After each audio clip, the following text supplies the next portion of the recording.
sedap, yang terbaru. Geng, material ni mahal. Yang betul-betul mahal. Mahal. Bos Ijan jual dah lama dah dan top. Sebab tu kalau nak murah bagi tahu. Cuma jenis Bos Ijan akan terangkan betul-betul.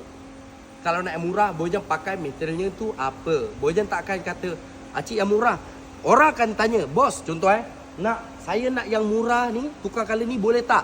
Jawapan dia, boleh. Cuma acik tak pakai material yang sama. Kalau yang sama pun harganya lebih tinggi sikit lah. Kalau untuk kualiti ni. Macam ni 38 bukan sekadar sepan dengan dia punya ni je. Kayu tukang majority beza. Sepan dia ni beratnya 2 kali ganda dari yang 1 seater ni.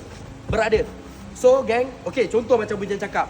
Anda kata Yati ni sama je. Yang bezakannya cuma branding.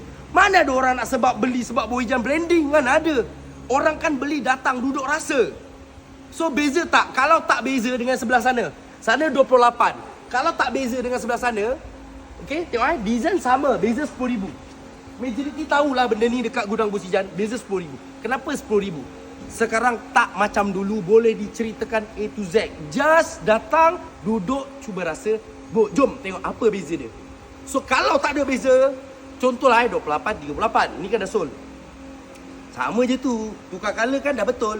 Kalau tukar color geng, tak perlu tambah duit pun. Maksudnya pakai macam ni. Okay, ni material sama. Just kalau rasanya sama, sudah tentu acik request. Untuk 10,000 tu biar acik, dek nak order lah kain ni, tukar ke sini. Jawapan dia mesti boleh. Tapi kenapa acik tetap beli yang 38? Sebab cuba datang duduk rasa dulu, baru jelas dengan benda tu.